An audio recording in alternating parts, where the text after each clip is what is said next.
اماں اور بھائی تو آج شام میں شمشیر کا جانے کا ارادہ رکھتے ہیں، تم ذرا اپنی مصروفیت میں سے وقت نکال کر ان سے مل لینا شعیب۔ رامین نے کچھ سوچ کر اسے نرم لہجے میں مخاطب کیا تو کھانا کھاتے ہوئے شعیب نے نظریں اوپر اٹھائیں۔ آج تو میرے لیے پاسبل نہیں ہوگا رامین، آج کل میں شام کے وقت گھر میں نہیں ہوتا، شعیب نے بڑے صاف لہجے میں اسے آگاہ کیا تو رامین نے ایک ٹھنڈی سانس بھری۔ فارغٹ سے شکر ڈونٹ ڈو دیس یار، اماں اور بھائی ایسے ہی ملنے نہیں جا رہے ہیں، تم جانتے ہو ہماری شادی کا انویٹیشن کارڈ لے کر آئیں گے، تمہیں وہاں ہونا چاہیے۔ وہ فارک پلیٹ میں رکھ کر تھوڑی سیدھی ہو کر بیٹھی سنجیدگی سے بولی، ہاں مجھے ہونا چاہیے، لیکن آج کل میں ایک بہت اہم پروجیکٹ پر کام کر رہا ہوں، میرے لیے وقت نکالنا بہت مشکل ہے Ramin, please try to understand. اپنی بات کہتے ہوئے شعیب نے میز پر دھرے اس کے ہاتھ پر ہاتھ رکھ دیا تو اس نے شکوہ کی نگاہوں سے اس کی جانب دیکھا۔ کیا تمہارا پروجیکٹ مجھ سے ہماری شادی ہماری خوشیوں سے زیادہ اہم ہے؟ اس کی جانب دیکھتے ہوئے رامین نے مدھم لہجے میں پوچھا تو سنجیدہ نگاہوں سے اس کی جانب دیکھتے شعیب کی آنکھوں میں مومل کا بے ریا چہرہ گم گیا۔ اس نے ہولے سے نفی میں سا ہلایا، تم سے زیادہ اہم نہیں ہے، میں ملوں گا انکل آنٹی سے، لیکن آئندہ یہ بات مت کرنا رامین۔ سنجیدگی سے کہتے ہوئے اس نے رامین کا ہاتھ پکڑ اپنا ہاتھ پیچھے ہٹا لیا تو اس کی اس عنایت پر وہ کھل کر مسکرائی۔ تھینک یو شعیب، آنکھوں میں بچوں جیسی خوشی لیے وہ چہکتی ہوئی بولی تو شعیب نے اسبات میں سا ہلاتے ہوئے اس کی جانب ایک مسکراہٹ اچھالی۔ آلویز ویلکم، اس کا جواب رامین کی توقع کے مطابق تھا، وہ مزید کھل اٹھی تھی۔ رامین کو اس کے گھر ڈراپ کر کے وہ آفس جانے کے بجائے اپنے فلیٹ کی طرف آ گیا تھا۔ خلاف معمول اسے شام سے پہلے وہاں دیکھ کر فاریہ حیران ہونے کے بجائے تیزی سے بھاگتی اس کی جانب آ گئی۔ اندر کمرے سے مومل کے رونے کی آواز آ رہی تھی اور یقیناً فاریہ کے چہرے پر اڑتی ہوائیاں مومل کی ہی باعث تھیں۔ Is every thing okay? کمرے کی جانب بڑھتے ہوئے شعیب نے پوچھا تھا۔ سر پتہ نہیں میم کو کیا ہو گیا ہے، آپ کے کہنے پر ہی میں نے انہیں آج کارٹونز پلے کر دیے تھے، کلر نیمز بھی یاد کروا دی اور پہچان بھی، لیکن آخر وہ پڑی پڑی کرنے لگی، بہت رو رہی ہیں اور مجھے پاس بھی نہیں آنے دے رہی۔ اس کے پیچھے پیچھے آتی وہ پریشانی کے عالم میں بولی۔ شعیب کو کمرے میں آتا دیکھ کر بیڈ کے قریب ہی زمین پر بیٹھی روتی مومل نے اسے مارنے کے لیے جلدی سے بیڈ سائڈ ٹیبل سے شیشے کا گلاس اٹھا لیا۔ تو کتے کمینے، مجھے بیوقوف بنا کر یہاں لے آیا، آج میں تیرا سر پھوڑ دوں گی۔ گلاس ہاتھ میں لیے اس کی جانب لپکتی وہ روتے ہوئے چلائی۔ شعیب نے بنا کوئی مزاحمت کے اپنے ہاتھ پشت پر باندھ لیے اور سنجیدہ نگاہوں سے اس بفری ہوئی مونچھ کو دیکھا۔ اوکے پھاڑ دو، مارو مجھے۔ اس کے مقابل ٹھہرتا وہ ٹھنڈے ٹھار لہجے میں بولا تو اسے مارنے کے لیے ہاتھ بلند کرتی مومل نے دھندلی نگاہوں سے اس کی جانب دیکھا۔ شعیب کی سبز آنکھوں میں بھرپور سنجیدگی تھی۔ مومل کا ہاتھ فضا میں ہی بلند رہ گیا، بیکی پلکیں جھپکاتے ہوئے اس نے ہاتھ تھوڑا سا پیچھے کیا۔ وہ میں مار دوں گی، سر کو دائیں جانب جھٹکا دیتی وہ اسے دھمکی دینے والے انداز میں بولی، آواز لرز رہی تھی۔ تو مارو نا، کس کا انتظار ہے، پھاڑ دو میرا سر۔ ایک قدم مزید قریب ہوتا وہ ہنوز پرسکون لہجے میں بول رہا تھا۔ فاریہ کچھ خوفزدہ نگاہوں سے ان دونوں کی جانب دیکھ رہی تھی۔ شعیب کے بے خوف انداز پر مومل نے آہستگی سے ہاتھ نیچے کر لیا۔ خون نکل جائے گا، آنکھیں میچتی ہوئی وہ بڑبڑائی، آنسو بند آنکھوں سے ٹوٹتے اس کے سفید گالوں پر پھسل رہے تھے۔ شعیب نے ذرا سا جھکتے ہوئے اس کے ہاتھ سے گلاس لے لیا۔ خون میرا نکلے گا تو تمہیں کیا ٹینشن ہے، تم نکال دو نا اپنا غصہ، پھاڑ دو میرا سر۔ اس کی کلائی تھام کر اسے جھٹکا دیتے ہوئے بے تاثر لہجے میں بولا تو مومل نے آنکھیں کھول کر اس کی جانب دیکھا، پھر ہولے سے نفی میں سا ہلایا۔ پری لا دے بابو، ورنہ مجھے بھی اس کے پاس چھوڑا، یہاں نہیں رہنا مومن نے نہیں رہنا۔ شعیب کی جانب بے بس نگاہوں سے دیکھتی وہ روتے ہوئے بولی، مس فاریہ آپ ایک گلاس جوس لے آئیں پلیز۔ بنا پلٹے اس نے فاریہ کو مخاطب کیا تھا، وہ اوکے سر کہہ کر وہاں سے نکلتی چلی گئی۔ کیا تمہیں یہاں رہنا اچھا نہیں لگتا؟ اسے اپنے ساتھ بیڈ کی جانب لے جاتے ہوئے شعیب نے نرمی سے پوچھا۔ مجھے کچھ نہیں پتا، مجھے پری چاہیے بابو، وہ مجھے یاد آتی ہے۔ اس کا بازو پکڑ کر ہلاتی وہ ضد بڑے انداز میں بولی، وہ یہاں نہیں آ سکتی مومل، وہ یہاں بالکل نہیں آ سکتی۔ اسے سمجھانے کا ارادہ ترک کرتے ہوئے شعیب نے اسے صاف کوڑا جواب دیا تو مومل نے خونخوار نگاہوں سے اسے گھورا۔ مجھے ایسے مت دیکھو، اگر تم اس کے پاس جانا چاہتی ہو تو آؤ، میں تمہیں اس کے پاس چھوڑ آتا ہوں، لیکن میری ایک شرط ہے۔ اس کے ہاتھ کی پشت نرمی سے سہلاتے ہوئے وہ دھیمے لہجے میں بول رہا تھا، بول کسی سمجھدار انسان کی طرح اسے دیکھتی وہ بولی، تمہیں بس یہ جوس پینا ہے اور وہی فراق پہنی ہوگی جو میں تمہارے لیے لایا تھا۔ فاریہ کو جوس کا گلاس اندر لے آتا دیکھا شعیب نے کہا تو اس نے جٹ ہاتھ میں سا ہلا دیا، پہن لوں گی اور لا یہ ادھر دے۔ اپنے گال صاف کرتے ہوئے کہتی وہ اٹھی اور فاریہ کے ہاتھ سے جوس کا گلاس لے لیا۔ گلاس 1 منٹ میں وہ خالی کر چکی تھی۔ شاباش، اب تم جلدی سے وہ ڈریس پہن لو، پھر ہم چلتے ہیں۔ بیڈ سے اٹھتے ہوئے شعیب نے نرمی سے کہا تو وہ اس کی جانب گھومی۔ تو سچ کہہ رہا ہے نا بابو، بدو تو نہیں بنا رہا مجھے؟ آنکھیں چھوٹی کرتے اسے گھورتی وہ جلدی سے بولی، میں جھوٹ کیوں بولوں گا تم سے، تم تیار ہو جاؤ جلدی سے، پھر ہم چلتے ہیں۔ اپنے موبائل پر وجاہت چودھری کا نمبر ملاتے ہوئے اس نے آہستگی سے کہا، پھر خود کمرے سے باہر نکل آیا۔ جی چاچو، میں آج اسے سائیکٹرسٹ کے پاس لے کر جا رہا ہوں، ہوپ سو کہ سب اچھا رہے، وہ نہایت دھیمی آواز میں بول رہا تھا۔ کیا وہ مان گئی ہے؟ ان کی فکر مند آواز فون کے اسپیکر سے اڑی تھی۔ وہ ماننے اور منانے والی حالت میں نہیں ہے، میں نے اسے ریما بائی سے ملوانے کا جانسا دیا ہے، فی الوقت وہ تیار ہو رہی ہے۔ شعیب نے انہیں بتایا تو وہ کچھ متفکر سے ہو گئے۔ وہ تم سے ناراض ہو جائے گی شعیب، تمہیں اسے جھوٹ نہیں بولنا چاہیے تھا، وجاہت چودھری نے نرم لہجے میں اسے سمجھایا۔ میں نے جھوٹ نہیں بولا، میں آپ سے بات کرنے کے بعد ریما بائی کو کال کرنے والا ہوں۔ اگر ریما بائی سائیکٹرسٹ کے کلینک پر ہی محمد سے مل لے تو شاید سائیکٹرسٹ کے لیے بھی کچھ آسانی ہو جائے اور محمد بھی پرسکون ہو جائے گی۔ شعیب نے انہیں اپنے ارادے سے آگاہ کیا۔ وہ کبھی نہیں آئے گی شعیب۔ وجاہت چودھری کا لہجہ تھکاوٹ سے چور تھا۔ اس لیے تو آپ کو کال کی ہے، آپ اس سے کہیں گے تو وہ ضرور آئے گی چاچو، آپ اسے ایگری کر لیں، پھر اسے کال پر کلینک کا ایڈریس سمجھا دوں گا۔ شعیب نے بڑی سنجیدگی سے کہا تو دوسری جانب سے وہ ایک پل کو خاموش رہ گئے۔ سوال آپ کی بیٹی کا ہے چاچو، فی الحال اپنی ایگو کو سائڈ پر کر کے اسے کال کر لے پلیز۔ ان کی خاموشی کو سمجھتے ہوئے شعیب نے دھیمی آواز میں کہا، میں کرتا ہوں۔ وجاہت چودھری نے کہا تو شعیب نے مطمئن سا ہو کر کال کاٹ دی۔ انا بھی وہ ابھی سے بینک آ کر بیٹھی ہی تھی کہ جب اینا بھاگتی ہوئی اس کے کمرے میں آئی تھی۔ اللہ کیا قیامت آ گئی، کیوں چیخ رہی ہو لڑکی؟ اپنے پیٹ سینڈلز کی قید سے آزاد کرتی وہ سر اٹھا کر بولی۔ اینا کے چہرے پر ہوائیاں اڑ رہی تھیں۔ ابھی وہ بڑے ابو کو پتہ چل گیا ہے کہ آپ بینک گئی تھی، ناراض ہو رہی ہیں بہت۔ اس کے قریب آتی وہ اپنا پھولا ہوا سانس بحال کرنے کی کوشش کرتی تیزی سے بولی۔ دوپٹہ اوڑھتے ہوئے انا کھڑی ہو گئی۔ تو جانا تو تھا نا اینا، جاب ہے میری، اب چھوڑ تو نہیں سکتی نا؟ لاپرواہی سے کندھے چٹکتے ہوئے اس نے کچھ ناگوار سے انداز میں کہا تو اینا نے پلٹ کر اس کے کمرے کا دروازہ بند کر دیا۔ آپ کی جو حادثہ ہو چکا ہے اس کے بعد بڑے ابو کی ناراض کی بجا ہے، اینا نے نرم لہجے میں اپنی رائے کا اظہار کیا تو ڈریسنگ ٹیبل کی طرف بڑھتی انا نے پلٹ کر اسے دیکھا۔ بڑے ابو کی ناراضگی تب کہاں تھی جب ان کی بیوی دن رات مجھے اور میری ماں کو مفت کھوری کے طعنے دیتی تھی۔ پوچھتے ہوئے اس کے لہجے میں تلخیاں گھلتی چلی گئی۔ اس کی بات پر اینا افسردہ سی ہو گئی۔ آپ مسئلہ صرف بڑے ابو کی ناراضگی کا نہیں ہے، اینا نے نظر جھکاتے ہوئے آہستگی سے کہا۔ مطلب؟ انا کے کان کھڑے ہو گئے۔ شارو بائی کی شادی میں ہی بڑے ابو آپ کی رخصتی کا کہہ رہے ہیں؟ اینا نے اس کے سر پر بم پھوڑا تھا۔ انا کو لگا وہ اگلا سانس نہیں لے پائے گی، چہرے کی رنگت پل میں پھیکی پڑی تھی۔ یہ کبھی نہیں ہوگا، میں اور اس ایڈٹ کے ساتھ۔ الضحاک وجود کا صبر کرتے ہوئے اس نے جرجری سی لی تھی۔ آپ پلیز آہستہ بولے، کسی نے سن لیا تو قیامت آ جائے گی۔ اس کے پاس آتی اینا مدھم آواز میں منمنائی، جو سنتا ہے سن لے، میں اس پڑھے لکھے جاہل کے ساتھ ایک دن بھی نہیں گزار سکتی۔ کجا کے پوری زندگی بری طرح کلستی وہ گڑائی۔ ایسے مت کہیں آپی، وہ آپ کی شوہر ہے۔ اس کے کندھے پر ہاتھ رکھتے ہوئے اینا نے اس سمجھانے کی کوشش کی۔ باڑ میں جائے ایسا شوہر، اور کیسا شوہر؟ وہ جس نے کبھی مجھے احساس ہی نہیں دلایا کہ میں اس کی بیوی ہوں۔ ہمیشہ اس کی ماں مجھے اور میری ماں کو ذلیل کرتی رہی اور اس شخص کے کانوں پر جوت تک نہ رینگتی تھی۔ اپنا خستہ حال ماضی یاد کرتی وہ بپری۔ بے حیث آدھا پاگل انسان، خواب میں بھی شادی نہیں کروں گی، اسے جا کر بتا دو سب کو۔ بیڈ سے کشنز اور تکے اٹھا کر پھینکتی وہ چلائی۔ آنکھیں خود بخود بڑھ آئی تھی۔ اینا نے پریشان سی ہو کر اسے دیکھا جو رخصتی کے نام پر ہی پڑ پڑی تھی۔ تبھی دروازہ ایک لڑکے سے کھولتی جاسمین بیگم وہاں آئی تھی۔ پھوپھو آپی نہیں مان رہی ہیں؟ انہیں اپنے سامنے دیکھتے ہی اینا روڑی شکل بنا کر بولی۔ اس کا تو دماغ خراب ہو گیا ہے، تم خود کو ہلکا نہ کرو میری بچی، شاید کے سسرال آنے والے ہیں، تم نیچے جاؤ اور بھابھی کی مدد کرو۔ شاباش، اس سے تو میں بعد میں بات کرتی ہوں۔ اینا کا سر تھپکتے ہوئے انہوں نے اسے نرمی سے کہا تو وہ ایک نظر انا کے سرخ چہرے پر ڈال کر کمرے سے باہر نکل گئی۔ میں پوچھتی ہوں تم پاگل ہو گئی ہو کیا؟ کیوں امی جان کا عذاب بنتی جا رہی ہو؟ دروازہ بند کر کے انا کی طرف پلٹتی وہ اس پر برسی۔ اماں میں دماغ خراب مت کرے، بتا دیا ہے میں نے اس ابنارمل انسان سے شادی نہیں کروں گی۔ ہاتھ اٹھا کر حتمی انداز میں بولتی وہ کم اور چیخی زیادہ دکھائی دے رہی تھی۔ ارے میں کیا خراب کروں گی، تیرا دماغ تو شروع سے ہی خراب ہے، اور یہ ابنار کسے کہا تو نے کمبخت؟ اس پر جپٹتے ہوئے یاسمین بیگم نے اس کی کمر میں تھپڑ مارے۔ وہ لب بیچتے ہوئے بیڈ پر بیٹھ گئی۔ ارے جاہل تو ہے جو اپنے مجازی خدا کو ابنارمل کہہ رہی ہے۔ اسے شرمندہ کرنے کی کوشش کرتی وہ اپنے ماتھے پر ہاتھ مارتی بولی۔ انا نے بے دردی سے اپنے بکتے گالوں کو رگڑا تھا۔ میں نہ بھی کہوں تو یہ حقیقت بدل نہیں جائے گی کہ وہ ابنارمل ہے۔ اپنی ماں کی آنکھوں میں آنکھیں ڈالتی وہ بے خوفی سے بولی۔ تیرے منہ میں خاک بغیر کہاں سے ابنارمل لگتا ہے تجھے وہ؟ اور چل مان لیا میں نے کہ وہ جاہل، پاگل، ابنارمل اور بھی بہت کچھ ہے، لیکن ہے تو تیرا شوہر، یہ حقیقت بھی نہیں بدلے گی۔ اس کی پیشانی پر اپنی انگلیوں سے دباؤ ڈالتی وہ ایک ایک لفظ پر زور دیتی بولی تو انا نے زخمی نگاہوں سے انہیں گھورا۔ جب میں اسے طلاق لوں گی تو یہ حقیقت بدل جائے گی ماں، اور میں اس حقیقت کو بدل کر رہوں گی۔ وہ ان کی جانب دیکھتے ہوئے بنا جھجکے بولی تو یاسمین بیگم نے پل بھر کو اپنے لب بینچ لیے۔ اگر تو نے اپنی زبان سے یہ نیچ لفظ اس کمرے سے باہر بھی نکالے تو میرا مڑا ہوا منہ دیکھے گی تو۔ شہادت کی انگلی اٹھا کر اسے وارننگ دینے والے انداز میں کہتی وہ اس کے پاس سے اٹھ گئی۔ آپ کو زندہ دیکھنے کے لیے میں جیتے جی مر جاؤں ماں۔ وہ بھی ان کے پیچھے ہی کھڑی ہوتی چلائی تو یاسمین بیگم نے پلٹ کر بنا کے اس کے منہ پر 2-3 تھپڑ مارے۔ اگر تو نے اپنی زبان کھولی تو تجھے اپنے ہاتھوں سے ماروں گی بدبخت۔ پتہ نہیں میں نے کون سے گناہ کیے تھے جن کی سزا کے طور پر اللہ نے مجھے تجھ جیسی اولاد دے دی۔ اپنی پیشانی پیٹتی وہ غم زدہ سے کہتی رو پڑی، جبکہ وہ حق تک سے اپنی جگہ کھڑی بے یقین نگاہوں سے ان کی جانب دیکھ رہی تھی، جنہوں نے شاید اس کے بچپن میں بھی اس پر کبھی ہاتھ نہیں اٹھایا تھا۔ میں جب بائی جان کو ہاں کہہ چکی اور اب میں تجھ سے اس معاملے میں بحث نہیں چاہتی۔ اپنے آنسو صاف کرتے ہوئے وہ ہاتھ اٹھا کر بولی۔ وہ ہنوز خاموش تھی۔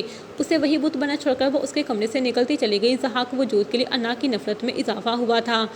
کوہاٹ کی زمینوں پر شام کے سائے گہرے ہونے لگے تھے۔ چوڑی سڑکوں پر ٹریفک کا اذان تھا جس کے شور سے بے نیاز وہ اپنی بلیک سیوک میں ڈرائیونگ سیٹ پر بیٹھا، لبوں میں سگریٹ دبائے نارمل رفتار